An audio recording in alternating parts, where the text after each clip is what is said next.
Република Македонија во моментот е во политичка криза и јас секогаш тоа го кажувам. Политичката криза секогаш ромите се појавуваат како колатерална штета, почнувајќи од Првата светска војна, па се до денес, и пак во искористувајќи политичката криза, пак ромите се појавуваат како жртви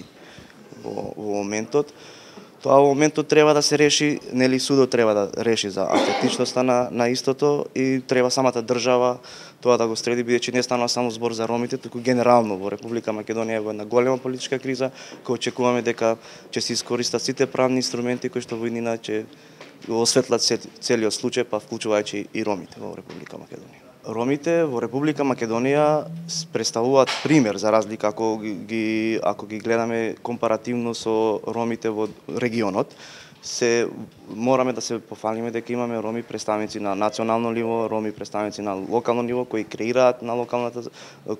локални политики и влијаат во креирањето на локални политики, меѓутоа сепак треба да се организираат повеќе активности, секогаш не е доста, и сакам да споменам едно многу ургентно прашање кое ги засега сите како роми во Република Македонија, тоа се лицата без документи, и знаете дека кога немаш документ, тоест така наречен фантом се наречени тука во Република Македонија, во едно општество немаш право на образование, немаш право на здравство, немаш право на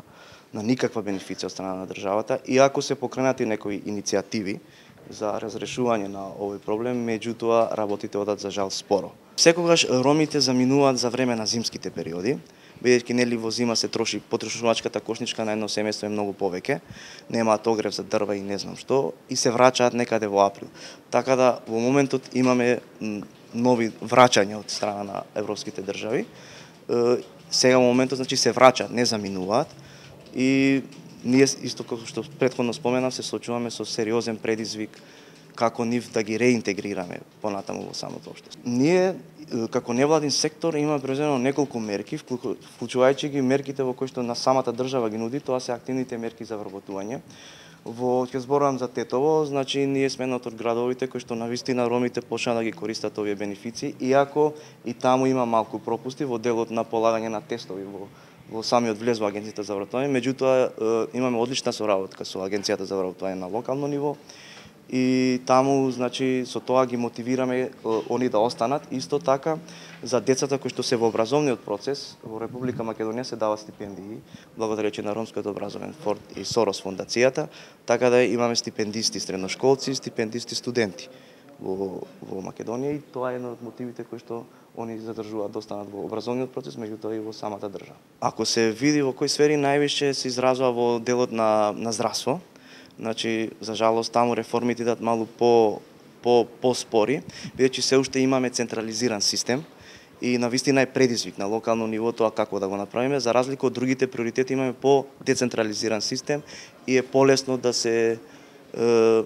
направат промени, така да се надеваме во иднина дека и здравството од година на година ќе се подобри, со тоа што би дал децентрализиран систем поголем за да може и тој дел да се покрие. Ромите во споредба со другите етнички заедници доаѓаат најтешко во делот на вработувањето. Мислам дека веќе не држи место што минатите години нели се правдаше државата дека нема доволен капацитет, образовен доволен капацитет меѓу ромите, меѓутоа сега има доволен капацитет на образовани роми за да може да исполнат низа на работни места, меѓутоа не е доволно она што го прави Република Македонија години наназад во делот на вработувањето, и токму заради тоа имаме висок процент на невработеност во споредба со другите етнички заедници. И веќе кога зборуваме во делот на невработеност, само да кажам дека од 1991 година до ден денес никогаш процентот на невработеност на ромите во споредба со другите етнички заедници не е помал од 70%.